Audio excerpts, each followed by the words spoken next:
Welcome to Phoenix and Flame, my podcast about rising from the ashes on the wings of boundaries. I'm Dana Skaggs, a psychotherapist known as the Queen of Boundaries. If you are new to Phoenix and Flame, please subscribe so you will be notified of new episodes. Visit Dana Skaggs, DanaSkaggs.com for a free quiz to discover how boundaries are impacting your life. This podcast is not intended as psychotherapy. If you are in crisis, please call 911 or contact your local crisis hotline.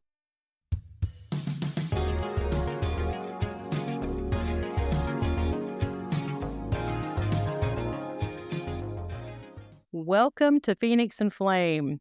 Whether you're out on a walk, running errands, or relaxing at home, I am so glad that you are joining us, and I'm happy to be able to connect with you today.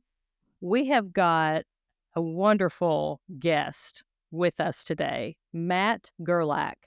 Now, I am so interested in what Matt has to say because he has a proven track record of helping dozens of startups scale to 7, 8, 9 figures over the past 15 years, but he also encountered debilitating anxiety, depression, and suicidal thoughts after launching his first business. He works closely with entrepreneurs and executives grappling with self-doubt and anxiety, guiding them to lead their businesses and lives to maximum profit, freedom, and impact. Matt, welcome to Phoenix and Flame. Thanks for having me. I'm happy to be here. This is so exciting. And listeners, Matt and I were talking earlier, and me being an entrepreneur as well, I resonated with a lot of what your experience was and, your personal experience, and also, you walking with other people who were experiencing those things, because being an entrepreneur is an interesting path. And so I just kind of wanted to give you some space, Matt, to share with us, what comes to mind about how did you get to do what you're doing? How did that come about? And then what was your journey like?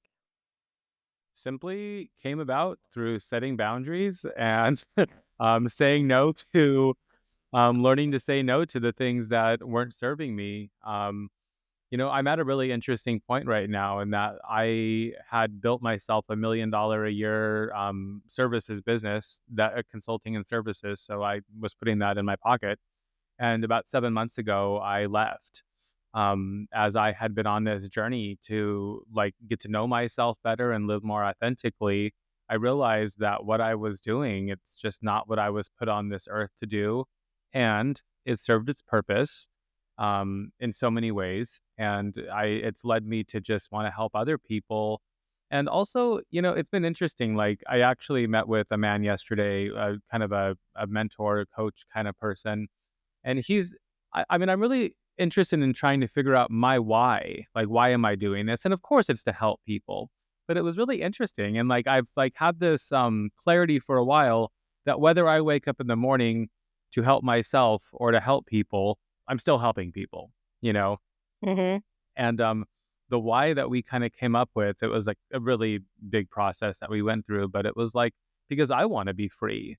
And this morning, as I was doing my journaling, I realized this is what I've been looking for, is to the life that I've built and what I bring other entrepreneurs and executives into is kind of my framework in terms of how I've learned how to feel good. I love cooking. I love gathering. I love connecting with people. I love writing and reading and learning and growing and mentoring. And it's this has all happened because I have learned to listen to myself, and I've learned to, when we're feeling warning signs, when things are going on, wake up calls, if you will, those are all invitations for us to do something about them. And I'm a big yoga. I'm actually a yoga instructor. That was a big part of my healing journey, which I'm sure we'll get to. But the framework of yoga is so helpful in life. If you take nothing else, this is just so easy to digest. in yoga, like we're in a pose and it's uncomfortable, and we are supposed to aim to sit through that. If your knee is screaming in sharp shooting pain, we are not supposed to be sitting through that kind of an experience. And that applies to all of life. Like, discomfort is something we work through. And when, like, as you alluded to earlier, like this anxiety, these panic attacks and all of this was a warning sign that it took me a while to really learn what to do with, but that's what I help other people with. Oh my gosh. Okay, so I'm taking notes. So okay. I'm taking notes so we can get back to this because I want to go back to the beginning. I don't want to forget because oh, good stuff. Um and I will ask those questions, but I wanted to really kind of build a foundation first because when we start out in life, people say when I grow up I want to be, right? Rarely do people say when I grow up I want to be an entrepreneur, right? Because what does that even mean? And so I'm interested in your particular journey in the beginning. Like, what was the foundation of what got you going in that direction that you ended up being an entrepreneurial space and helping other people and learning what you did? What kind of motivated you to move in that direction? Survival, and I don't know any, just survival. I mean, I don't think that I never growing up, survival. I mean, when I was younger, I do remember having, like, being a math teacher was something that was interesting for me because I do like math, not like advanced calculus stuff, but like, advanced algebra type stuff. But like, I knew that that wasn't going to afford me a life that, I, I mean, it wasn't going to make enough money for me. So, and it wasn't really like, I'm not like sitting here saying, gosh, I really wish I would have pursued that path. But other than that, I had no aspirations to pursue a certain type of work. Well, I now that I'm thinking about this, being a lawyer was a little interesting too, but that was off limits because just the amount of money that would have needed to be invested into school wasn't something that I had the means for. And in hindsight, I have a lot of friends that are lawyers, and few of them are thrilled with their careers at this point. So that was a blessing in disguise. But yeah, it was survival. And, now, like, I think the world is I mean, the cost of living problem in the world is a big problem. And I just don't know any other way to remedy it other than entrepreneurship. It's the only path that I've seen where people like me actually have the opportunity to make enough money to afford life. I don't really know anybody that's working a corporate life that's like getting taken care of all that well. So hmm Well, and it's the cool thing is about with entrepreneur opportunities, it's available for anyone. it is. You don't have to have a specific degree. You don't have to have a specific this or a specific that. I'm curious because I've walked this journey some myself, and I've had the opportunity and a blessing to hear other entrepreneurs and their journeys.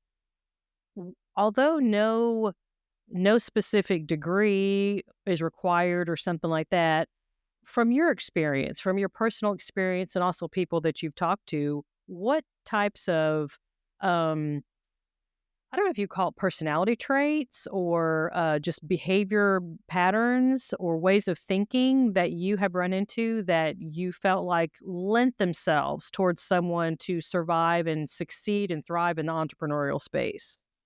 Oh gosh. I mean, there's quite a few. I'm just gonna kind of go with what's coming, but I could probably list 20 or 30. We won't list 20 or 30 though. But I would say in no particular order, being a jack or a Jill of all trades, being able to do things, and you don't have to necessarily do them all well. I mean, you need to do them well enough, but like you don't need to be adept in every single part of this, but you need to learn. I mean, you're gonna be wearing several hats. Um, I would say that like I mean, emotional intelligence, reading people, sales, absolutely, business development. I would say scrappiness, being able to, like just a scrappy. I mean, just being able to like make things happen. My mom used to say, turning a sow's ear into a silk purse. You like but I think a little bit more deeper down down the importance level, I mean, are things that I would say that are more unique that I've seen and that I have seen, I myself have benefited from. I would say it's really a generosity, taking care of people that take care of you. I have worked at so many places where, like, the head dog is, making 90% of the profit and just splitting the rest of it with everybody else, thinking that that's fair. And it's like, I mean, you get what you pay for. Um, but I mean, just compassion. I mean, I see this. I think that right now, like, for anybody who owns a business or anybody who's in a leadership role with power, um, you have the opportunity to take care of your employees better and just stand out. So many companies are not doing that right now. And at the end of the day, an unhappy employee is going to leave. Um, Mhm. as soon as they can. And to be honest, like, I don't see very many companies even managing employees that well. So it's like your employee may be in their chair for 40 hours a week, but like you're not really even managing them. So who knows what they're even doing? And you want to take care of people so they care about your business the way that the way that you do. And the best way to do that is by paying them well. There's a book called 10x is easier than 2x, and I've listened to this book. I'm on the fourth time listening to it. There's a lot of different nuggets in this book that are so good, but it's like, most of us entrepreneurs, what we want is we want a lot of freedom and autonomy and, like, to not have to manage our employees very well. That's possible, but you have to pay your employees so well that, like, it works both ways, that if they left, you would be screwed because they are doing so much autonomously. And your Mhm. job, if you want that kind of freedom as an owner, is to make sure they don't leave. Yes.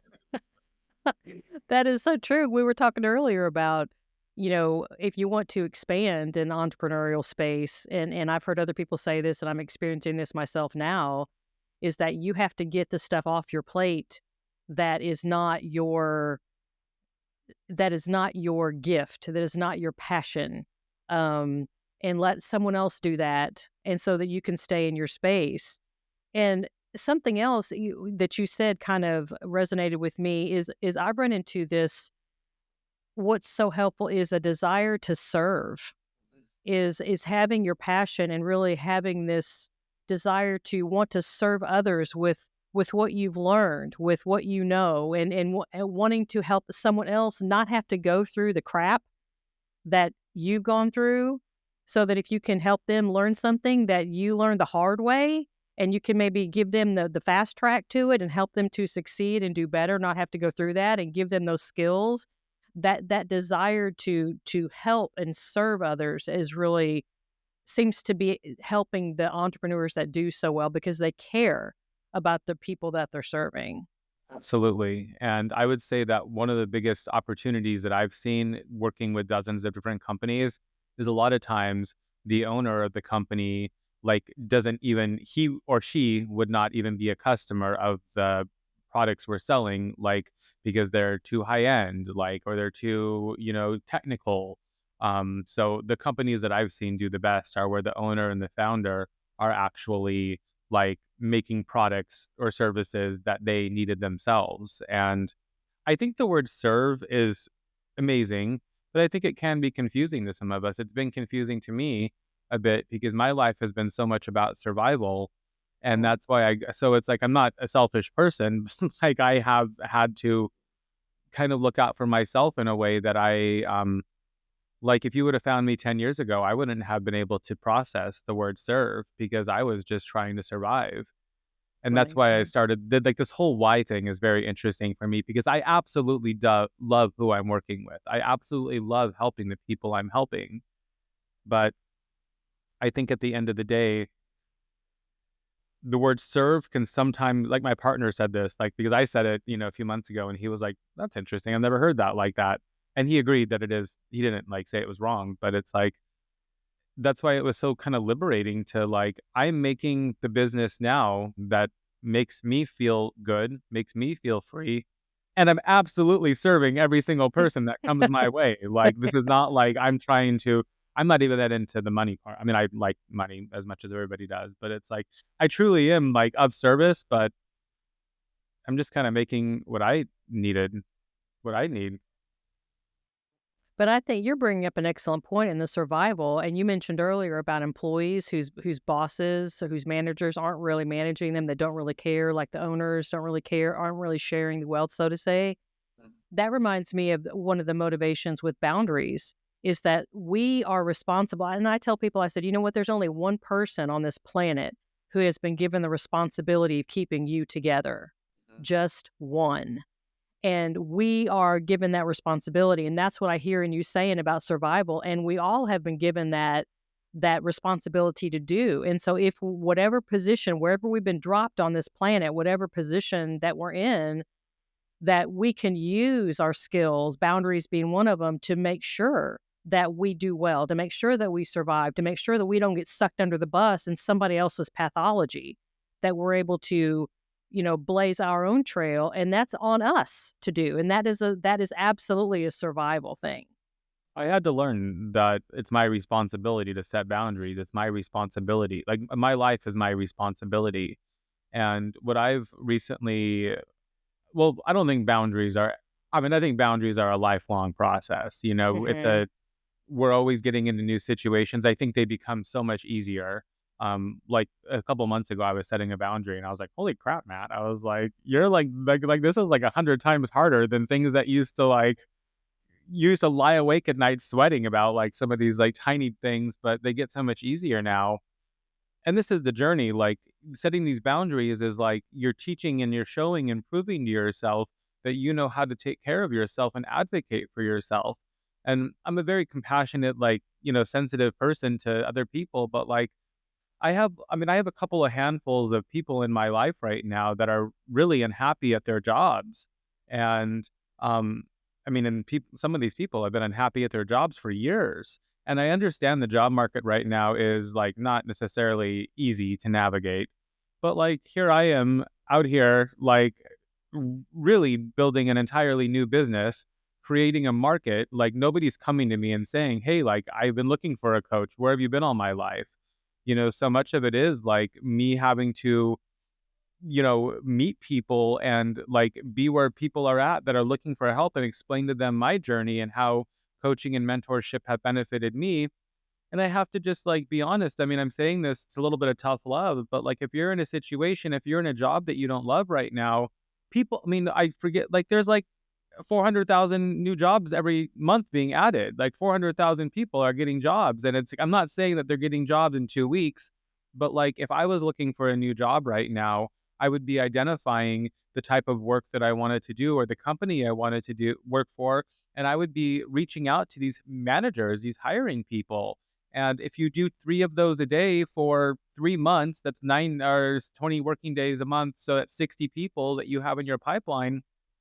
Send them something of value like, hey, like, I saw this article about your competitor and you think those 60 people aren't going to have a job come up at some point in the next 6 months? I mean, like, I think that, so many of us are just like, this is the scrappiness, I mean, so many of us are just pressing the button on Indeed or on LinkedIn to apply for the job. And they're like, oh, it says there's 1,000 applicants. Of course there is. It takes only 2 seconds to press a button. And I'm not saying like something's wrong with anybody who's not like being scrappier and more resourceful. It's just like we do have the ability to change ourselves if we're willing to get creative about it. I'm kind of on this high horse right now. I started this Kabbalah workshop and I went last night, and it's just like all of these obstacles in our lives are invitations. And one of the things that stood out to me, like when a client says no to you, when a job says no to you, it's an invitation to get more creative about how to get a yes. Yeah, I mean, I love the way you're giving because you were saying when someone sends out, an application to have already looked into the business, to have already read an article because you're already looking at it from the sense of how can I serve them? How can I be of use to you? How am I going to set myself aside rather than use like you said just pushing a button? It's reaching out with something you're offering something. This is what I have to offer you. I can be of service to you. You want me to work for you. Now, you said something a few minutes ago that I wanted to hover over. It's it seems like sometimes we can be very forgiving and supportive of other people and their issues, but I have found myself, and I've talked to other people as well, that sometimes we're pretty damn hard on ourselves. We wouldn't be as hard on other people as we are on ourselves, and especially in any space, but entrepreneurial, because there's not set. I mean, there's so much that you have to like figure out on the way, and there's always comparison. There's all I don't care where you are, what you're doing, you're going to find somebody who's doing it better, who's doing it faster, who's been doing it longer. And so you get sucked into the imposter syndrome, you get sucked into the comparative game and all of that. I'm kind of wondering for you, like you mentioned earlier, that when after you started your first business, that you really struggled with anxiety and depression, even to the point of suicidal ideation. If you wouldn't mind kind of taking us there for any listeners that might be at that point in their journey today as they're listening and thinking, what was that like for Matt? And what brought him to that place, and how did he find his way out? Yeah, I appreciate that question, and I have a lot of compassion for somebody who's going through that. So, I mean, please reach out if you have any. If you want to talk more about it. Um, so for me, my story was when I started my consulting and services business 8 years ago. I was immediately met with what I would have called worrying, like just obsessive worrying, and I smoked a pack of cigarettes every single day, pretty much. Which, looking back, I mean, it's very anxiety producing to have a cigarette. I mean, it's like it's messing up your body. I drank a lot of alcohol. I was smoking marijuana. I was just, and I went to the gym and I drank a lot of water too, but I was also, I wasn't taking care of myself. I wasn't sleeping very well. And what I'm saying is like this worrying that I was feeling was completely exacerbated by how crappy I was treating my body. And I'm using the word worrying intentionally. I'll get there in a moment. But this worrying got so bad that I was downright depressed and I didn't see any ways out. And I didn't want to hurt myself and I didn't try to or anything, but I was worried that like I might wake up in the middle of the night and just be too much pain and hurt myself because of it. Went to Mhm. the doctor. The doctor found out I had high blood pressure. No big surprise because I was like treating my body so badly and worried all the time. And then I ended up in the hospital 2 different times, thinking I was dying of a heart attack because I didn't like I was feeling so terribly on the inside. I didn't know that emotional health mattered. Like it's just crazy to say that, but I had no idea. Growing up, like, and in hindsight, my grandmother, she was the most anxious, worrying. I mean, I've never met anybody that's been that worried in my entire life. And we grew up watching that. And she was also a very loving, kind person. And then, it was passed down. My mom had a lot of anxiety and worry. And I remember my mom used to have migraines a lot. And like, it was just kind of like, obviously they were debilitating, but, she didn't really I think she felt, like she didn't ever, at least I never observed her like acknowledging that was from stress, that was from just what was happening on the outside. And it was just like, oh, and I remember her thinking that she had a brain tumor because it was happening. So my journey led me to I finally had to face this. And like, I was in therapy and I started yoga teacher training to where I was the first time I was around a whole bunch of other adults who were talking about their deep emotional health issues and things that were normal. I was like, oh my God, like everyone's suffering in the world and just most people aren't talking about it. And it led me down a path to realize that my childhood wasn't as I was telling myself it was. There's a lot of sadness and a lot of pain and trauma that happened in my childhood that I just have completely swept under a rug. And it's interesting. I left this consulting business behind about 7 months ago, and I still do consulting work, for some clients. But like, it was just like I was really like it became more of a services business, and I'd been with the two clients that I was with for 7 and 8 years, and just really ready for a change. I was really proud of the work that I had done with them, and it was a really good relationship. But it was just time for something different. But when I started this business, like I had this like horrible anxiety or this, this worrying, which I came to realize was anxiety and depression. And about 3 or 4 months ago, I started writing a book about this. I wrote a book about the journey. It's not published yet, but I'm a big writer. I like this is all going to make its way out in the world one day. But I started realizing that like I thought I thought that I thought that this I thought that when this anxiety and depression was happening back then when I started the business, I thought it was solely because of my inability to not set boundaries and not advocate for myself. And that was part of it. And, by advocating for myself and setting boundaries, and that was work I did through coaching and through therapy and other things. I grew my business to where I was making $1 million a year because I was making my clients a ton of money and I wanted a piece of it.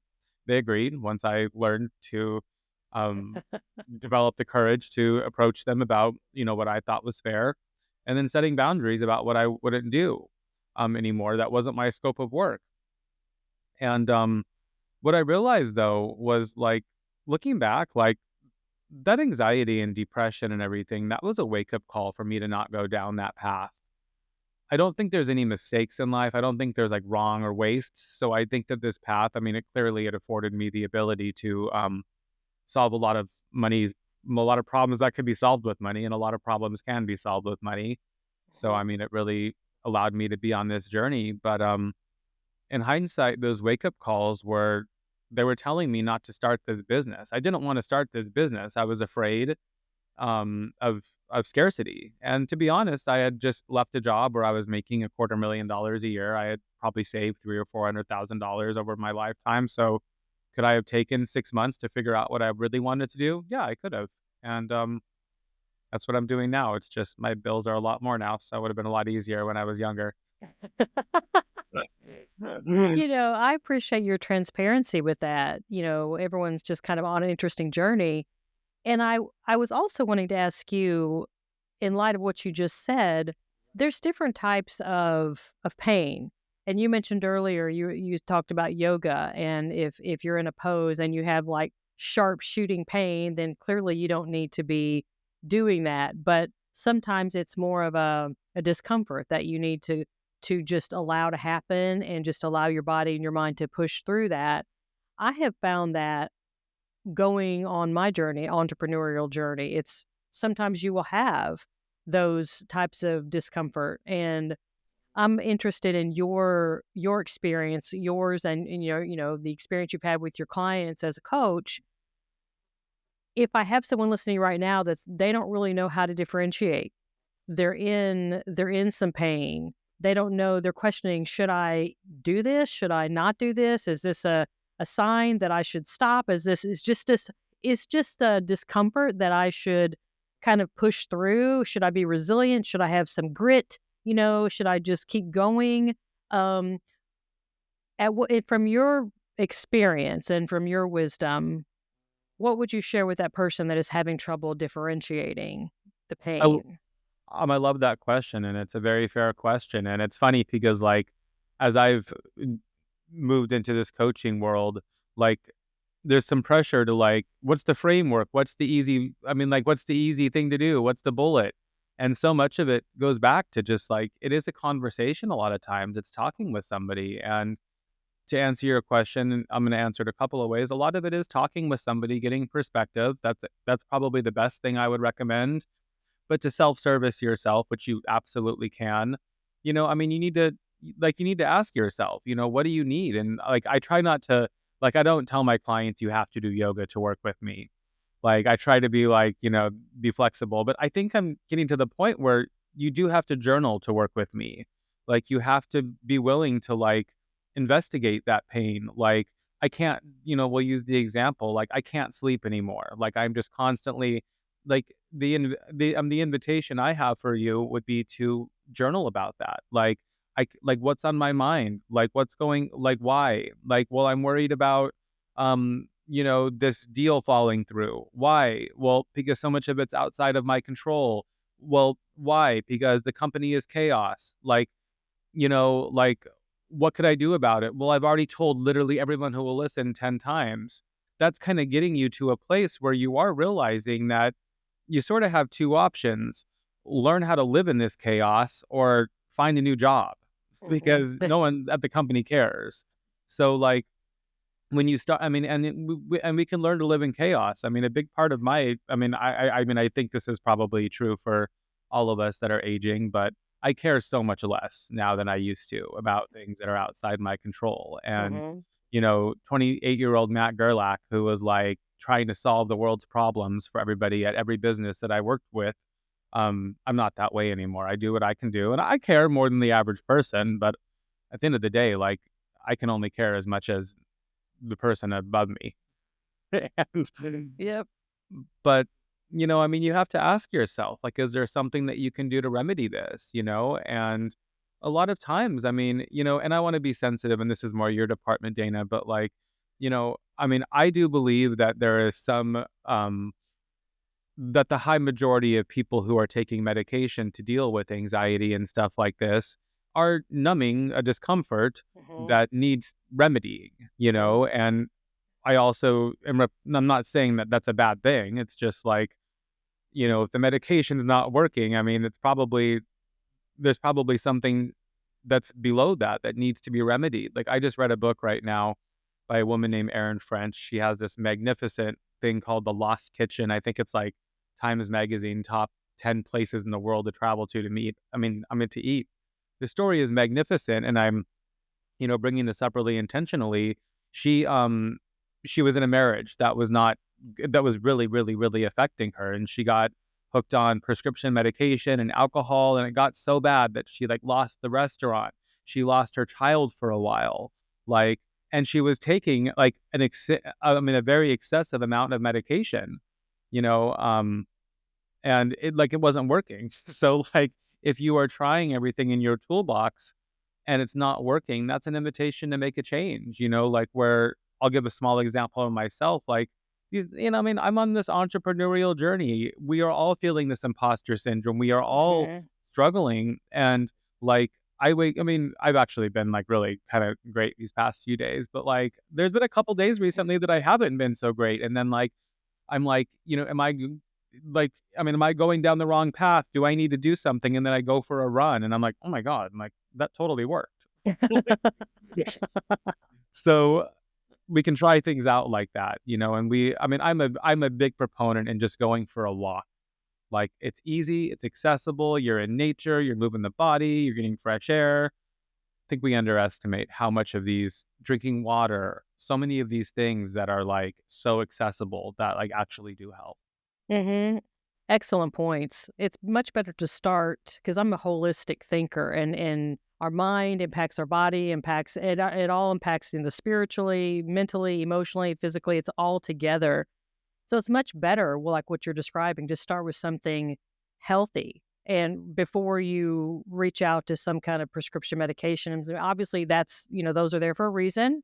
But sometimes, if we can do yoga consistently, we can go out for a walk consistently, if we can do exercise or drink more water or eat more vegetables or eat more proteins. And let's start with that first and kind of let our body sort of flush out and get, leveled out first before we consider something else. Um, and I'll say one other thing about that, and then I'll wrap us up.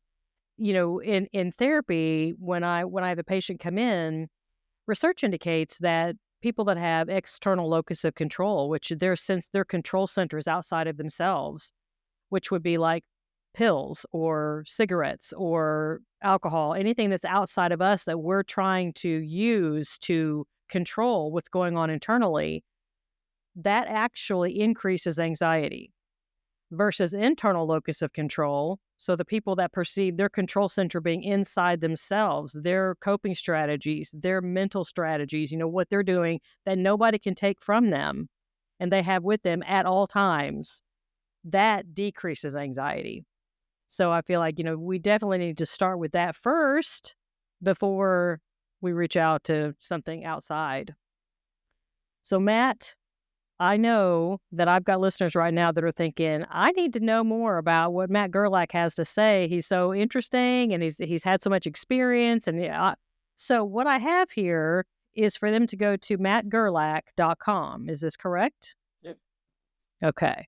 And guys, I'll put this in the show notes. And Matt, I did want to ask you, it's going to be a few months before I get this episode launched. So if your book, I mean, let me know when your book is published. I mean, it might just kind of coincide with when the podcast airs. It may, that's a little ambitious, but we will.